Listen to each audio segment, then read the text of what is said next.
Hey, Dad. Hey, Matt. How are you? I'm wonderful. How are you? I'm doing well. It's another beautiful sunny day in Los Angeles. I went on a hike and now I get to have a conversation with you. Yes, same here. It's 76 degrees. Rode my motorcycle to work and back. Shoot, life is good. Oh, no. I mean, it is for us, but there's a lot going on in the world right now. And I do want to keep the episode light, but I also want to get into a lot of I don't know, questions that I have for you. So, good thing this is called Discussions with Dad. Welcome to our listening audience. Thank you so much for joining us. This is our show, Discussions with Dad, Faith, Blood, and the In Between, a podcast where we agree to disagree often. Even our core promises are what I'm referring to. We always start each episode off with reviewing our core promises, not just for us, but also for our listening audience. Even when we disagree, we will practice patience and love over certainty. We will tell the truth with care, hopefully. And we will listen to understand, not convince, convert, or prove wrong. And as always, our little disclaimer that we fashion ourselves experts in everything, but we are masters of nothing. So our opinions and views reflect our opinions and views. And hopefully the whole goal of this conversation when we started, when I first reached out to you, Dad, was, as you know, was to just have frank conversations about things that I think are not happening around the kitchen table. And before we get into this week's episode, I wanted to share with you, Dad, an idea that I had, because we've tabled quite a few things and we haven't circled back on them. And we're now in, this is our 7th episode. And I'm sure those people that are still listening, thank you to the, however, hopefully a handful at least of you are still with us. Still listening to us have these conversations. We will come back to these ideas that we've tabled. I'm trying to get all of the generalities out of the way, so to speak. Like, I guess if you're in college, you would go to 2 years of like learning about how to learn, and then you'd start to learn, right? So Dad and I we're relearning how to learn. Are you biting your tongue?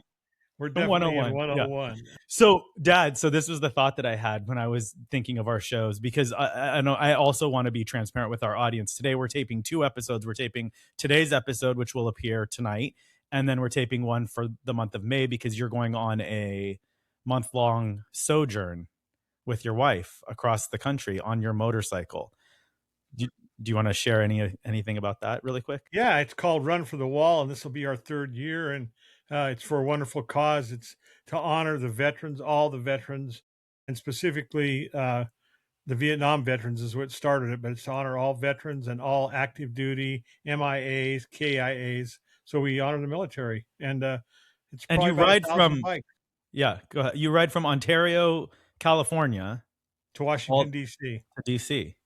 Right. And And as you know, I'm in Colorado, so I go to Ontario yeah, and then we go back to Washington, D.C., and then we come back to Colorado. it's crazy. So last year it was 8,500 miles, 30 days, and 28 states we hit. Yeah.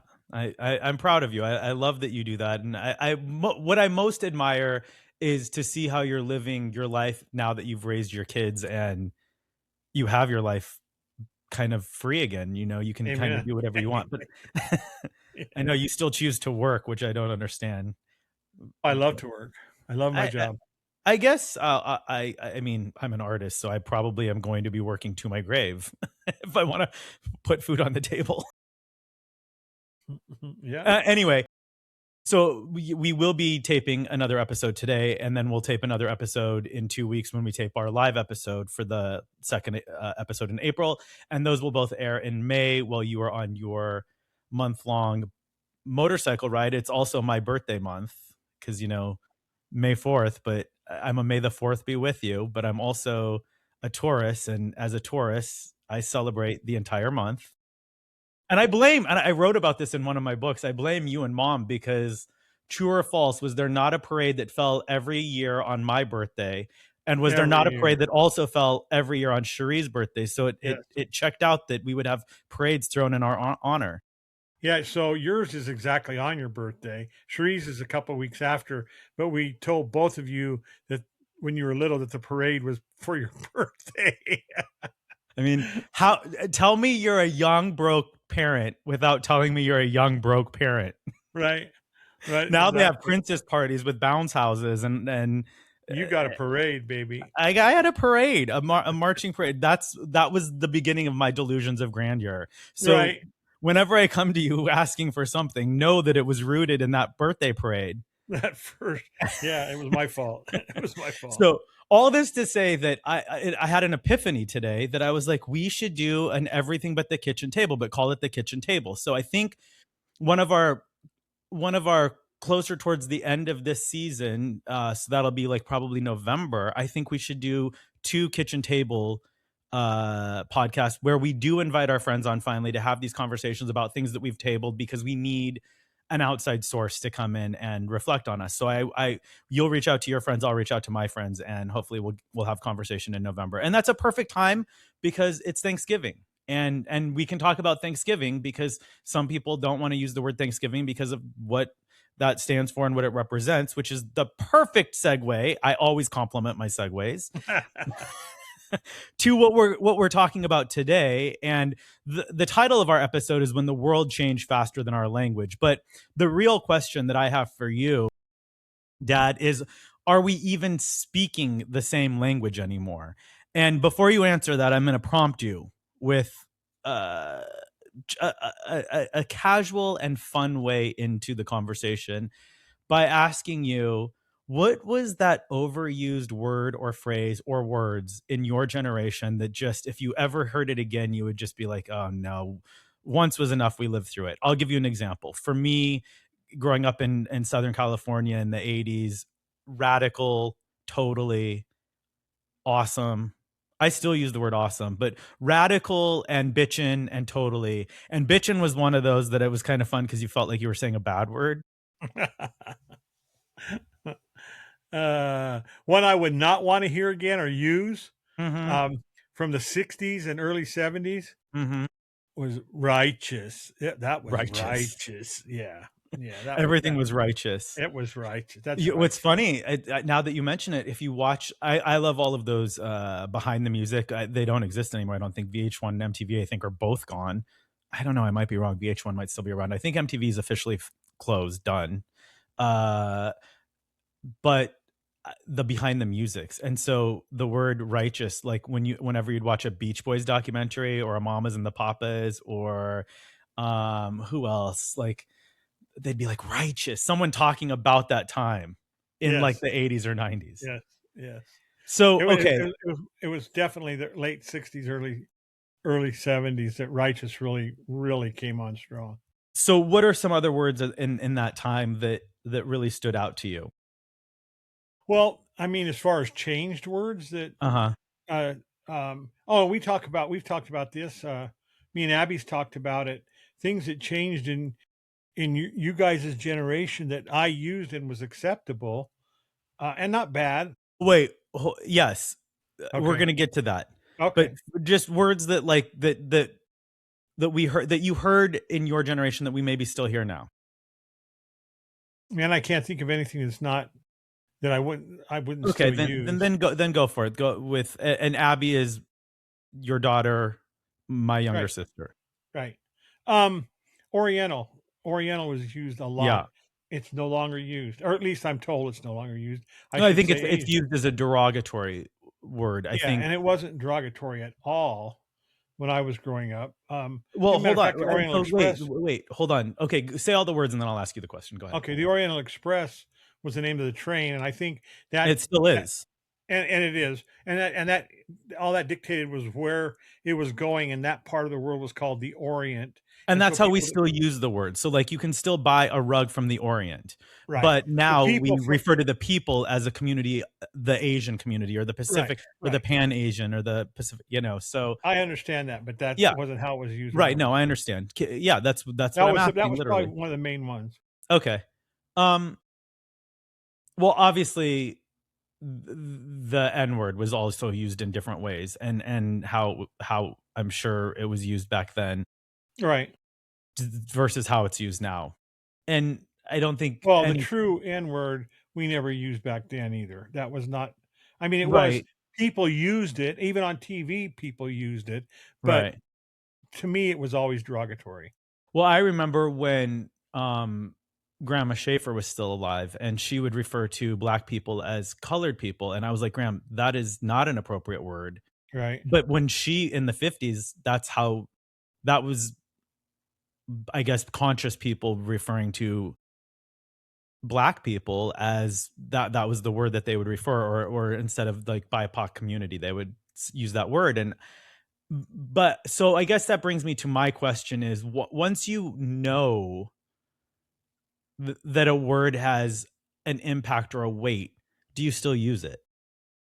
Well, and that depends. And that's a very good question because it really depends. It depends on who it's coming from. Mhm. Obviously, if it's the ethnic or person group themselves that say I don't like that, don't use it.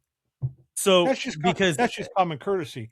But if it's someone who thinks they know what the ethnic group wants and doesn't want, or someone you know what I'm saying, I and do, they we're tell gonna me, get into that. yeah, But where a whole tribe decides for the country what word is acceptable or not? right, Well, exactly. okay, so But I don't wanna obviously, I don't if wanna I any go ahead. word I say, if it offends you, um, as a group, I'm not gonna use it.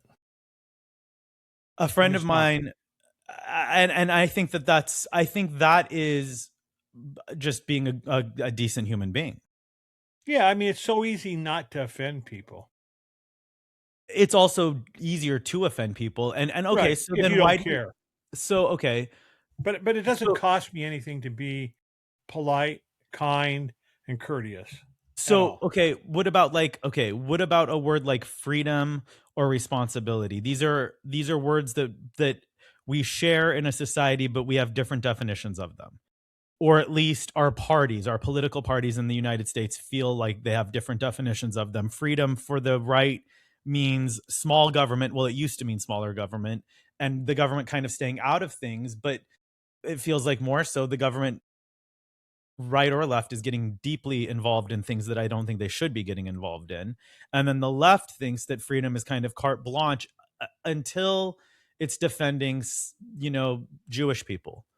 Right. Um, in Yeah, fact, I think that today, speaking of words, one of my close friends who I've known a very long time posted something on her story on Instagram about, I guess, Meta, which is the parent company of Facebook and Instagram and WhatsApp, allowed this person to comment on a post that she commented on and called her a dirty Jew bitch.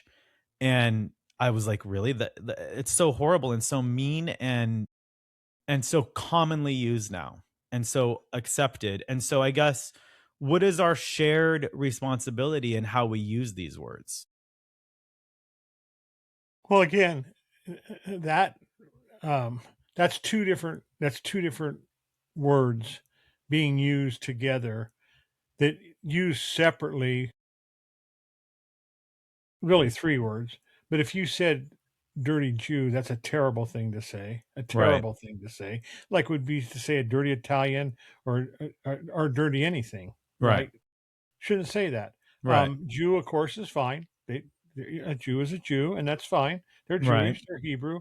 But it Um, can be weaponized it can be when you weaponized, add an definitely. adjective, right? And then bitch, of course, Is that just layered in so that many ways. yeah, I mean, It's so first of all, it's so classless and such an easy thing to call. And I was talking with my friend Tracy about this. All of the derogatory um sayings, euphemisms, all of the things that we refer to people as, it's all a slap towards women. It's all derogatory mostly towards women. All of the bad, things that you can say, and including son of a. Um so I found that so okay, so well, I think the root of what you're saying is that context matters, which I agree. The context in anything matters, and how we frame something, whether there's kindness or even if we're having a genuine conversation, like you and I are having genuine conversations on these podcasts, and sometimes we might say something that might offend someone that we love deeply, and we don't even know that we're offending them because of the way that we strung our sentence together in casual right, thought. and Uh, I wouldn't mean to offend them. Right. But now there are words that are triggers that are used very, very, very, very often by both the right and the left, and woke is one of them. And so I guess my question is, what how do you define woke? Man, I don't know the true definition of woke. I mean, obviously, the term came from the left, I don't and know if it did or not. well, that's true. I don't I shouldn't say that because I don't know for sure it did. But I mean, using the connotation that I hear it used in when someone, even from my generation says woke, it it would be a leftist that that's using the far left values. I wouldn't call it just a liberal. I wouldn't call it a Democrat. It's more extreme of that party is what I would say. And And I don't know a proper definition for the word woke. I really don't. I think it's more in line with how I imagine the word to be used, which is when you were blinded or asleep to something that you had no idea really was going on, or operating on the level that it was operating, or functioning the way that it was functioning. And then once you know, you change your thought or action or opinion regarding it. For example, you know, black women not having an opportunity that most black men or white men would have, Right. or even some white women. Once you know that, so then you look at that and you say, well, where are there areas that I can advocate for a black woman in that field who is exceptional and just being overlooked because of the color of her skin or her gender? I think that's how I would define woke. What you want the AI definition of it? And it I depends pulled it on up. who's AI, because see, okay, I just and this googled is, it. wait, hold on, wait, because this is where AI is going to be really weaponized and already is in our algorithms, for what it's point. But you train your AI to tell you what you want to hear, right? Well, So the more that obvi you research and put in, and the more that you challenge or push back or the questions, it's forming an opinion of us based on who we are and what we're typing in, and right. it's going to give us a version of what we want to hear back.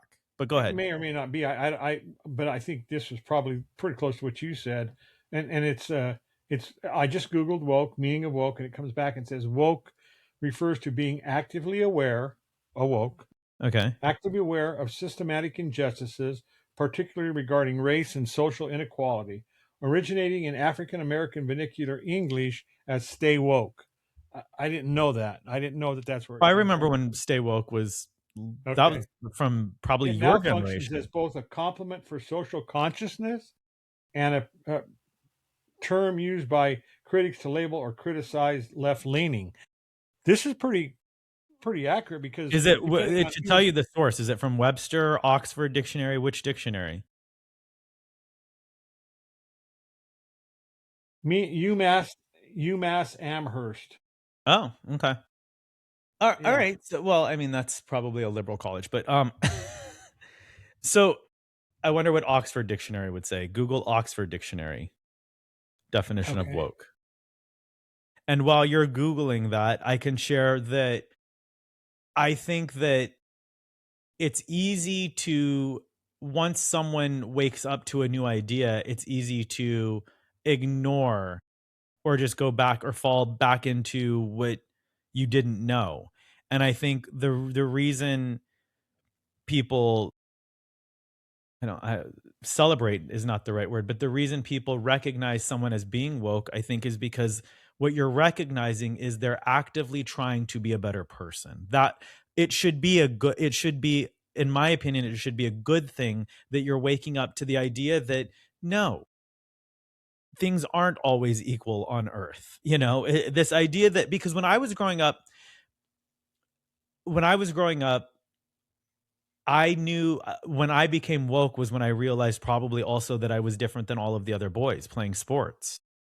Because otherwise, I'm just another white guy who grew up in a good neighborhood, went to a good school, did well in school, would have probably succeeded at anything I put my mind to because I have supportive parents and I had a good education and I had supportive family and they were pushing. And even though I wasn't good at certain things, you all advocated for me like I was.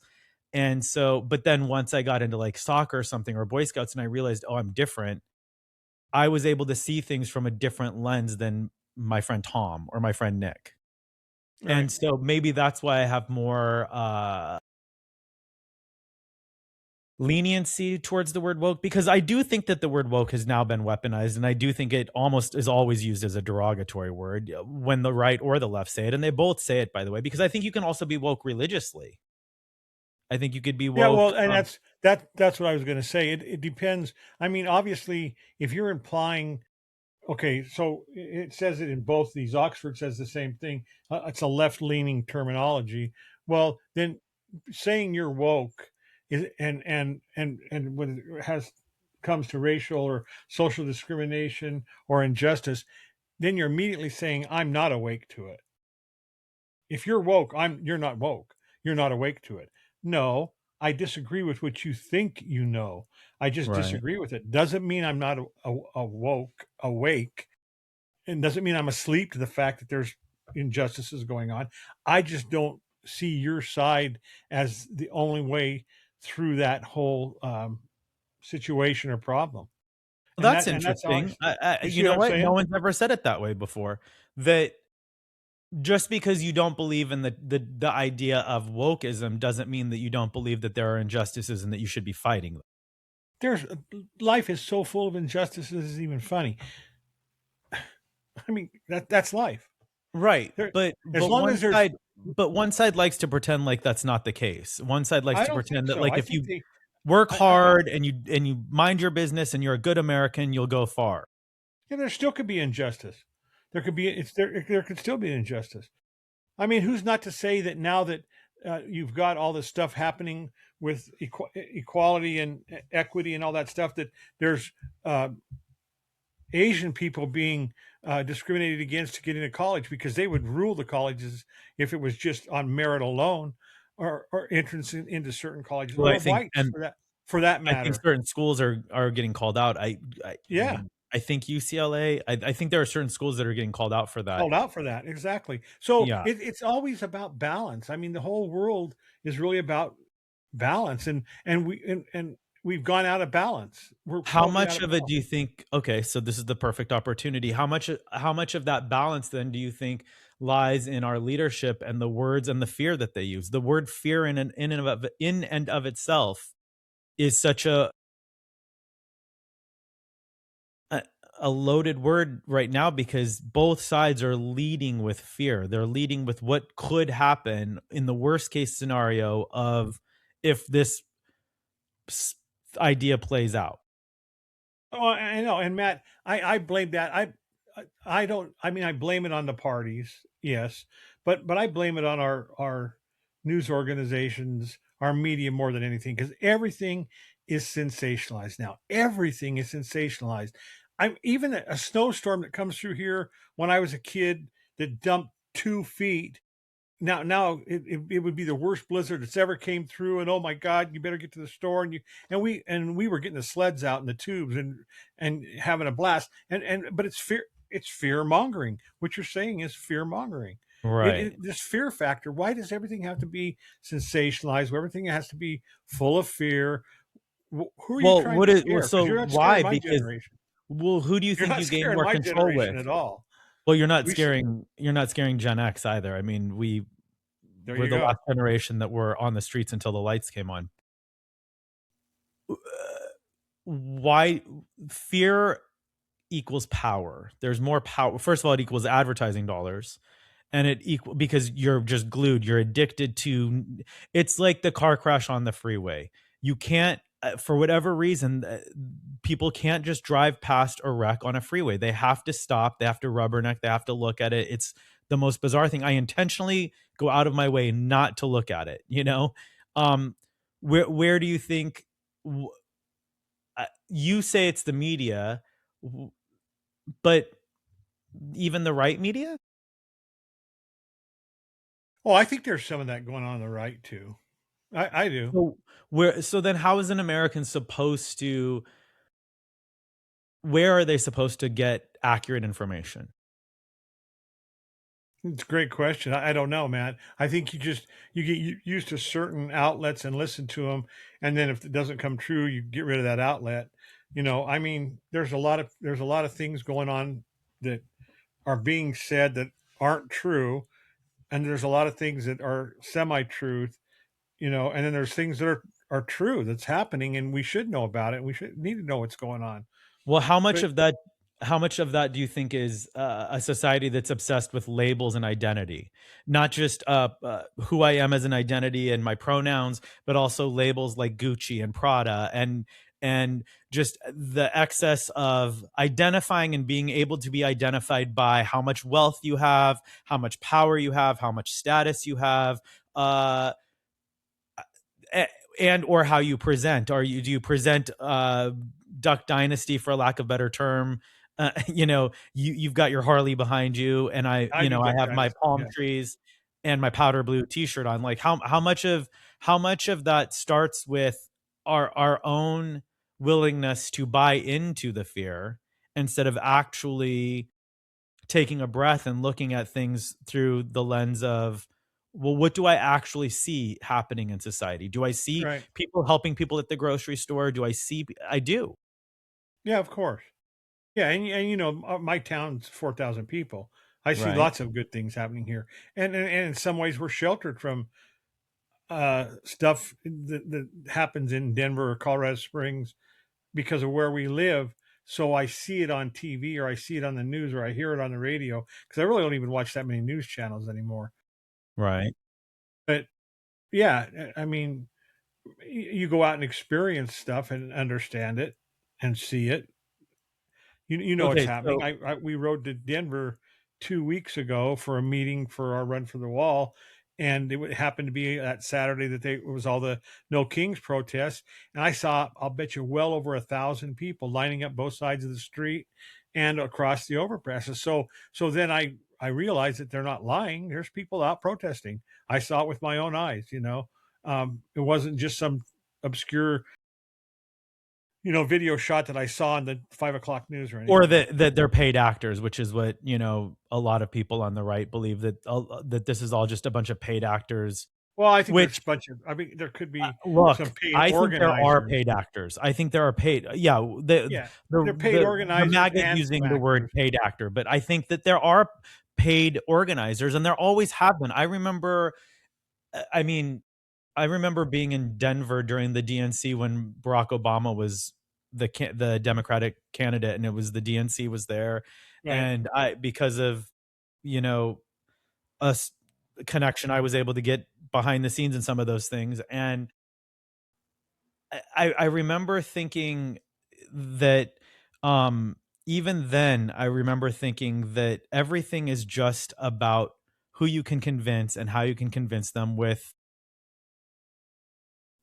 words, right? And there was a point to this. I was going with the paid. Oh, I know.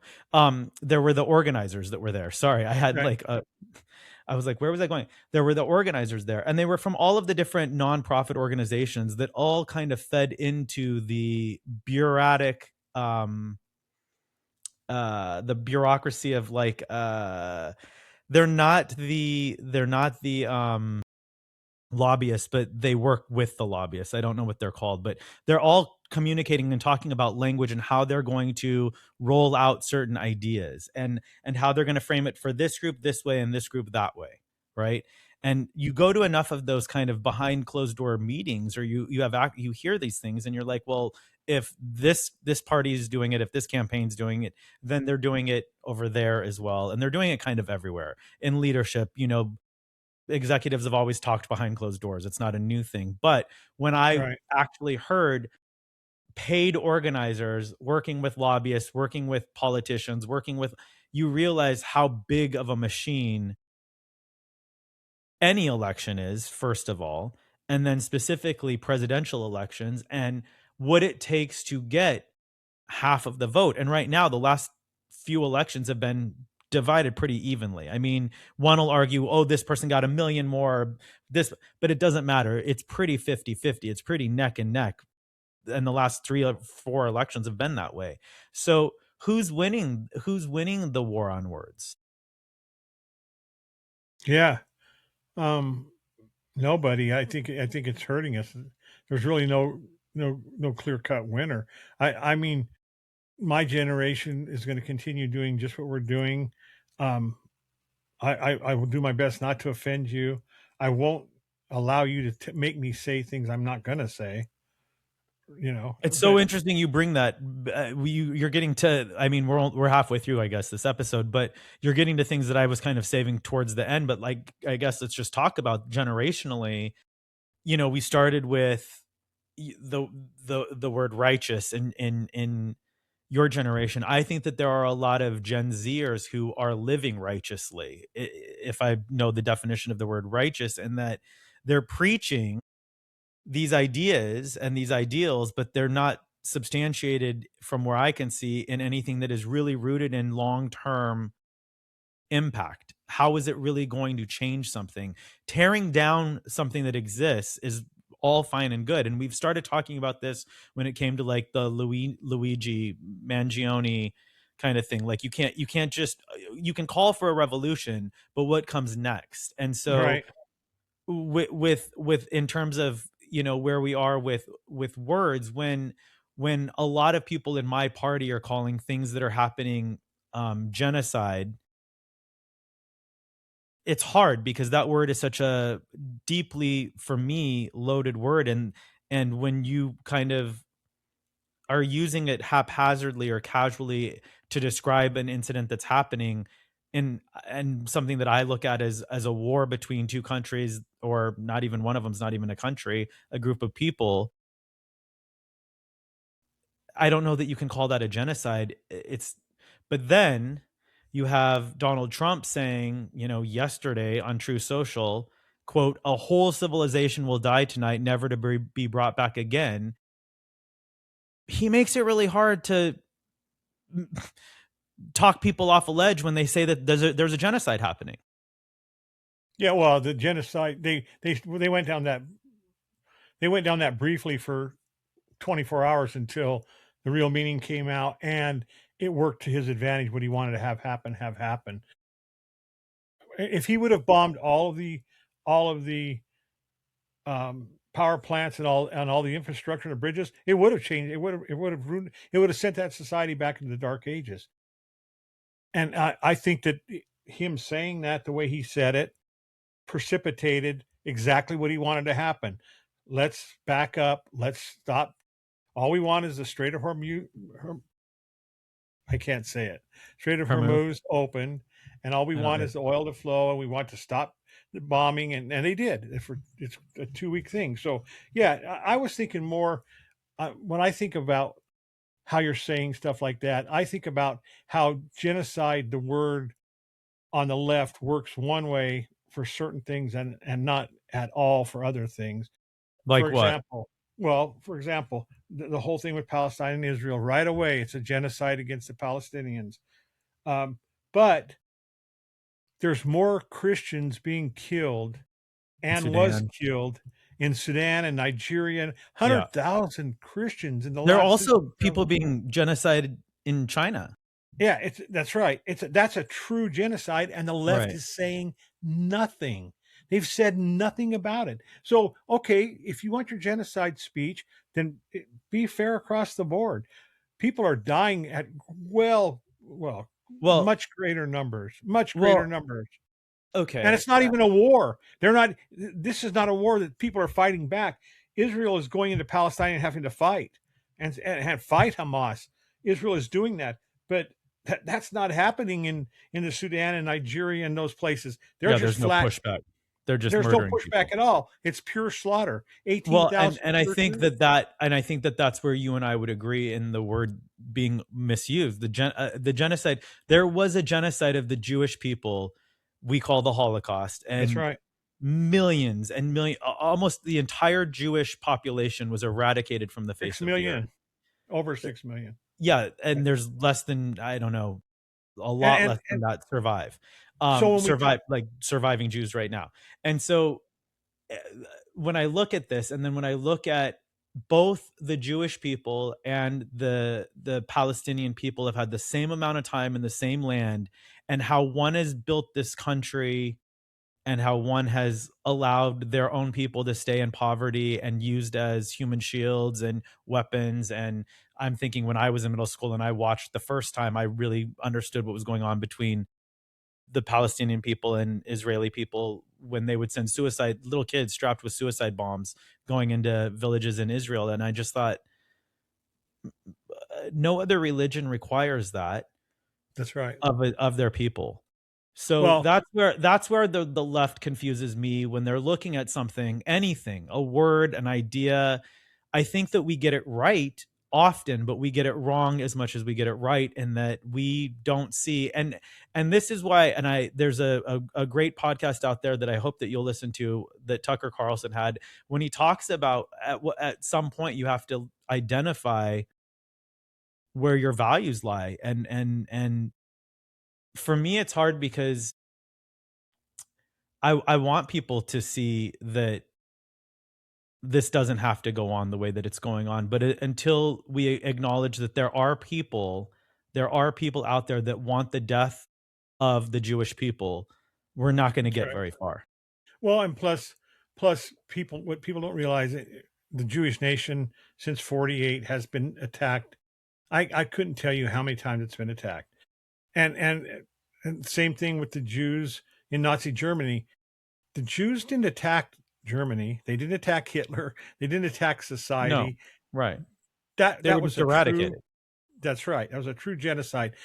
Um, Hamas and the Palestinian people in Hamas attacked Israel. That's what started the whole thing. They were living totally they really had their separate state, and Israel was not about to change it. It was where it was at. They were giving them free electricity and free water. And if they wanted to genocide them, they could have marched in at any time and done what they're doing now. And that's not still not trying to genocide them. That's trying to rid that area of Hamas and let the true people of that area, Gazans, not Palestinians, because there is no such thing as a Palestinian as far as ethnic background. There's just not. It started in 1960 under Yasser Arafat. Everybody before that in Palestine could have been Jewish, could have been Muslim, could have been We're getting anything. right, but and So it is a anyway, word, and so it's it's a part of our word that dialogue. It's yeah, a word that, well, the word Palestinian or yeah, Palestinian or Palestine is loaded in that if you look at Jordan, Syria, Libya, Libya. even Egypt, which they are different type of Muslim people, but They are none of those countries surrounding Gaza took any refugees in none. that identified themselves as Palestinian. And I think what your point is for the listening audience in identifying that Yasser Arafat labeled them Palestinian is because Yasser Arafat was the leader of the PLO, which was at the time kind of like Hamas, I guess, in It that was they were like Hamas. It was a yeah, terrorist organization, they the were trying Palestine to Liberated Army and so okay, so organization. words as okay, so That's a word, Palestine. no, no, I agree with you. So on that note, all what is we talked about what it means to be a Christian. We've talked about what it means to be uh Jewish. We've talked about, we can't talk about what it means to be a Muslim and practice Islam, but what we can identify is that in the three faiths that I just named, there are factions or fractions, factions. Actions. Uh, there are fractions are the things that I hated in school. Factions. There are factions who are radical, and Hamas is one of those factions of the faith And of the Islamic Hezbollah faith. and ISIS and the Taliban. Now, Right. while we're on Okay. this subject, I have to say it. What do all four of them have in common? I don't know. Number one, they're Muslim. Number Okay. two, their state sponsorship is Iran. It's that simple. Out of all those states you named, Iran dumps more money, more arms, and more people into Hezbollah, Hamas, ISIS, and the Taliban to help them do their extreme stuff than any other state in the Middle East by far. And Well, so now we're okay, going so after the head there of the there are peace snake. accords happening in the Middle East, right? Or there were. Yeah, the Abraham Accord is very good. Do you think that that It's was motivated by money and power? Well, sure, it has money definitely has always has stuff to do with it. As long as they're Okay, just sitting so do on, you think those people in United Arab Emirates and Saudi Arabia who are part of the Abraham Accord, do you think that they don't have the same mission in mind then? Is that what you're saying as Muslims eventually? no, well, but here's the thing you're forgetting. There's 2 factions of Muslim in the Middle East. There's Shiites and there's Sunnites, Yeah, and they hate each other a Sunni. lot. In certain areas, they hate each other a lot. Now, but they hate the infidel more than they hate each other. They hate the West, America and Israel, way more than they hate each other. So So why do you think the common denominator is us, okay, the West. but okay, so I wanna go back to Trump saying a whole civilization will die tonight. You don't think that those words were weaponized? Well, I'm sure they were weaponized. He was letting them know that you need to come to the table with this agreement, and it happened. Now I don't know if they'll hold to it, and I've heard all kinds of stuff about that. They each got their own lists and all that good stuff. But as long as the Strait of Hormuz opens up, and we've uh, kept them from getting nuclear weapons, and we get rid of all their yellow cake enriched uranium, I think it's a great thing, not just for us, but for that whole area of the world. You know, I So guarantee you, Saudi Arabia does not want them to have nuclear weapons. when I should just, we not okay, so when should a word not be used, or when should a word, because to me that what he said feels very much like a threat, and you can take it that way or not, but when who gets to decide, first of all, when it is inappropriate or a threat, and when have words gone too far, and we started talking about hate speech, and we started talking about things that you can say and you can't say. Obviously I started by sharing something that was said to my friend literally today on her Instagram feed. um when we have leaders, whether it was Trump or not, saying something about an entire civilization is going to die, when they know that words like genocide are being used by the liberal far left frequently, why do you think that they're pandering to both Matt, parties? I Because I told think you this it before. has a double-edged sword. Yeah, yeah, and sometimes I don't like the way he says things. I'll be very honest with you, even though I support him and all that good stuff. But on the other hand, I don't think he cares what they think. I don't think he cares at all what they think. He's got an agenda, and it's on the list to do what he's going to do, and he's going at it at the way he knows best. And this had to be done. This should have been done a long time ago. 47 years worth of Iran has been a terrible thing, and now it's to the point where we have to do something. We have to do something. There, I mean, today they had a ceasefire, and Iran broke the ceasefire and went after and closed the strait again, or tried to close the strait again, and said, "Well, that's because Israel attacked Hezbollah in Lebanon or Syria. I don't remember which one, wherever Lebanon was stationed at." Well, why does that have anything to do with Iran? Why should they care what's going on in Syria or Lebanon unless that is a true proxy of Iran, which they came out and pretty much. Couldn't some people say the same thing of Israel and the United States? Yeah. Couldn't people say that Trump is doing, Oh, well, we admit that Israel's our ally, but Iran says yeah, we're but not. They're not our Trump proxies. is acting for Netanyahu now instead of No, I don't letting think he's acting Netanyahu. for Netanyahu at all. He's not that kind of a guy. If anything, there's no way in the world his ego will not let him do that. He's acting for us, and I can tell you that because all my friends agree with what's going on. I think you can agree with what's going on, and it's the same thing that we had in our conversation about ICE. I want people in this country that are here that are not criminals and that are here legally. Just like when I go to another country, I have to present and surrender my passport to get in, and I'm asked a series of questions. And I believe in that. I don't think there's anything wrong because I haven't done anything wrong. I believe the same should be true here, but I think that there are ways that you can go about doing it. Which, okay, so let me ask you this: if because let's stick to the language. I don't want to get into the weeds about the politics of things Right. with these episodes. We're still talking about words here. Yeah.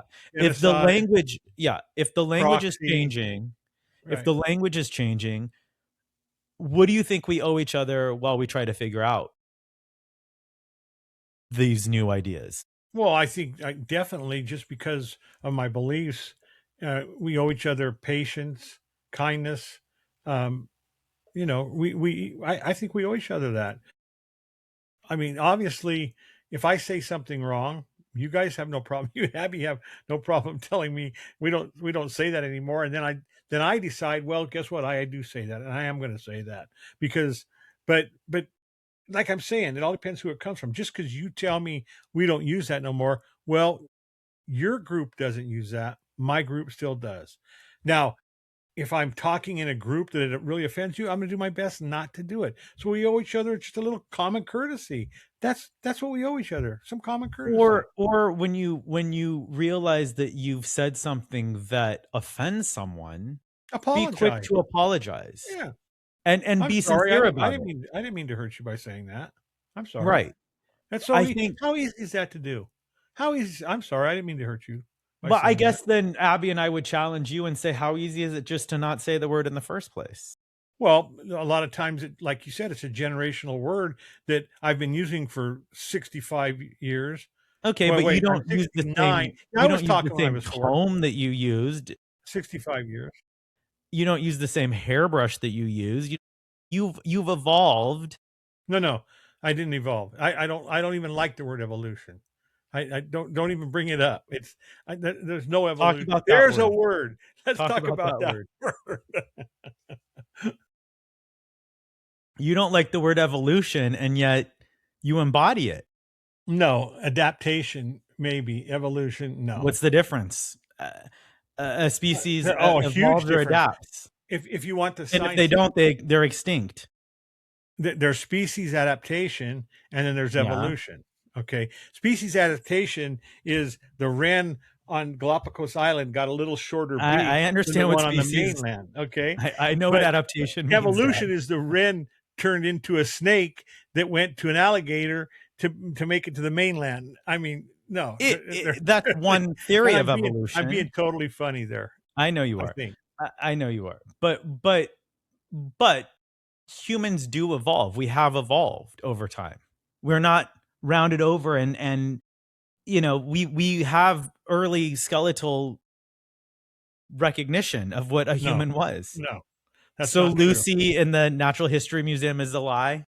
Lucy was probably a severe um um what's the word I'm looking for? I don't know. I'm nervous about this But word that's gonna you come out. find one thing and base the whole layer of strata based on that one thing. It doesn't work that way.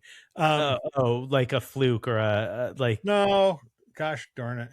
you're looking for the medical terminology or the scientific word. Who cares? Yeah, I am. I Words am. don't I matter. sure Haven't you been listening to this podcast? I know. I know. Plus I was a geology major, so how in the world could I forget this term? But I did. You're saying that she shouldn't be a case study for No, the no, evolution it's of same thing man. with Cro-Magnon. You find one Cro-Magnon man and you find one skeleton and say, "Oh my gosh, these were Cro-Magnon." No, it just doesn't work that way. What? We How does we it not work? Please argue with science, Dad. no no no they probably a mutation. There's the word I was looking for. Hmm. They were a severe mutation at the time that happened. The Elephant Man that died in England, God rest his soul. If they would have found his skeleton and based everything at the time he lived in the 1800s and said, well, this is what these people looked like. No, they didn't. No, they didn't. He was a Okay. mutation. All right. I see Do where you, you're do you going get with that. my? Yeah, yeah, yeah, Do you yeah. see what I'm saying? Okay. Okay. So, is there curiosity over needing to correct someone? I've gotten to a point in my life that I don't. I take care of me and I don't try to correct nobody. I really don't. If you want to use that word, that's fine. Don't expect me to use it. I'm not going to correct you. There I'm are just certain not going to people I correct will you. correct. If I hear someone speaking poorly to a service person, like someone behind a Well, counter, that's different. That's insulting no matter what words they use. That's just being a jerk. so Yes, I'll say something you will about say that. something. I'm talking about a word that you would like, for example, you use the word Latin. You like to say a Latin American. Latin person. Louise hates that word. Louise doesn't want to be called Latin ever. She says, I'm not Latin. I'm Mexican. Okay. I'm Mexican and Native American. But there are Mexicans who I say Mexican. Right, right. But And you're going so, but back to did I that ever whole correct you? idea of No, Asian versus, Japanese or Chinese or Korean I think or you should say Japanese, Hawaiian. Chinese, or Korean. I think you're insulting them by lumping them all together. And I'll tell you right now, South Koreans and Japanese people would tell you that in a heartbeat because I've known both of them. And in LA, I bought You a think they whole would lot say of. stupid Americans trying to make us all be the same? That's exactly right. That's exactly right. But do you think that they would rather be that than a derogatory term, which many of them are I still wouldn't be called? derogatory because it's not my nature. Right, but Mr. we're Kim, talking about society at large. well, society at large, there's mean people, there's evil people, there's good and bad in the world. So You would you can't say pick then them. that effort over perfection? Like, if you don't want to use the word evolution, you've made a conscious, in my opinion, you've made a conscious effort to be more informed about words that might hurt other people, if not for any other reason than you just don't want to get in the weeds with them. Right. Right. Yeah. I don't want to argue with you. That's good. I buy that. Okay. Yeah, I buy that. Okay. So I had is it Mr. Kim. You Mhm. remember the supply house that was right off La Brea where I worked, and we Yeah. bought a lot of plumbing supplies from Mr. Kim. He flat told me exactly what I explained to you, and I'm sure he was quite a bit older I than me, know, so he but probably. that sometimes I think, and this is a hard one. Not everyone can hear this. Not every white man can hear this. Oh, I'm learning this. No, I'm learning this. okay. Sometimes we, as the majority, listen to friends of ours who would be part of the minority, and we think that represents all of the minority. No, it doesn't. No, it And doesn't. so no, I know. So I just some we you and I both speak in such absolutes, and we're very definitive in what we think and what we believe, and how we even have a conversation, or I was going to say argument, because you and I both love to argue. And that's just something Not I don't know. anymore. I don't. I really No, don't like. no, and you know what? Neither do I. I don't like the headache that comes along with it. It used to be something that I liked having I would call it a spirited, heated debate with someone to get a rise, but also hopefully to come to some sort of understanding of why they think differently than I think, or but it was probably usually always to convince them that they were wrong. Now I'm less concerned with who's right or wrong, and really more concerned with, regardless of who's right or wrong, how are we going to solve and fix this problem in this country? Let's just leave it on the micro of just this country, and say we need to help people understand that if we don't start trying to find common ground, we are going to lose all of our ground to a country that doesn't care about rules of engagement or war. Even though personally I think what Trump said is kind of against what a president should say, and be against could be a war. I don't know. I'm not a legal expert on war, but how are we going to, as Americans, come back to a place where we can agree on things like protecting ourselves from countries that would come over here and have every woman covered in head to toe and gay people thrown off buildings? And when someone says that doesn't exist, it does exist. I've heard plenty of testimonies and accounts from people. I've talked to plenty of people. So what would you Matt, say? I really think that, and I might not see it in my lifetime, but there's going to come a time or place when that stuff's right in your face, and that's the only way. I mean, America is different than a lot of places. It really is. Obviously, we're very special. We have a Bill of Rights. You know, we have the Constitution with the Bill of Rights, and we've got all these things that protect those rights. And it's just going to be a matter of, when it comes to the time, will we stand up and take care of business? And I think that Trump is the kind of guy that will stand up and take care of business. Now, will the next president? I don't know. Will the next country, the next 10 years of the country? I don't know. I can't answer that. I know I go all the way back to World War II, and I remember how reluctant. I mean, I wasn't there, obviously, but talking to Grandpa, my dad, and my grandpa, and your grandpa, how reluctant the United States was to even get into World War II. Yeah. They were really Winston reluctant. Churchill was. the catalyst for us to, Churchill, well, Pearl Harbor was a catalyst. yeah, But the yeah, bombing of Pearl Churchill Harbor. really wanted us in real bad, and there was a faction of the United States that wanted us in really bad, and there was a faction that didn't want us nowhere near it.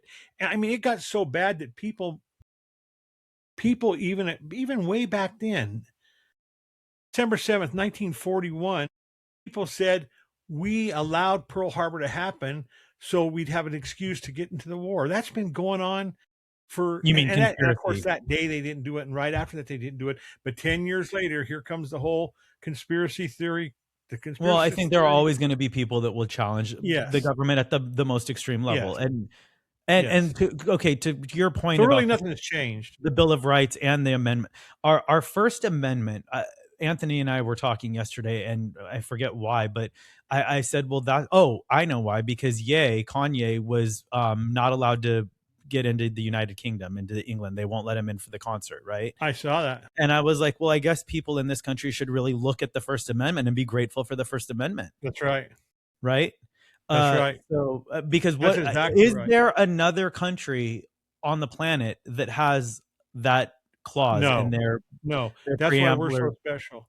Yeah, That's and why we're so so special. That's why we're the it's also why we can have the problems we have because you know, because I people are related allowed earlier. to be such polar opposite and challenge each other with such Exactly. Exactly. veracity. And there's Okay, nothing wrong with that. no, I Those agree. I people think go those ahead. people, yeah, 2 weeks ago when I'm riding on my motorcycle, and I'm pretty exposed on the motorcycle. You gotta understand, I got both hands on the thing, and I'm I going do, real yeah. slow, I've and been on there's one, a remember you curb taught me. 4 feet from me with 1,000 people, and I've got my cut on, and my cut clearly, if you read my It's cut, you know pro-American. what I am and who I Yeah, am yeah. right away.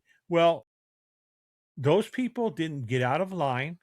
I saw no one out in the street trying to block traffic. I saw no one throwing objects. I saw no one, and I'm Yeah, not sticking up for it's their the right to cause. peacefully They protest. have the right to peacefully Yeah, protest. I this have is no problem with that. no. But don't now had someone come and tried to attack me, it's a whole different story. Okay, But but they didn't. those I think are paid agitators. I really believe when that happens, it's people that are being paid to Agitate. seriously Yeah. agitate. Okay, we have to wrap this up. Before we go, I wanna know Crud. I wanna know your favorite word. My favorite word. Your favorite word.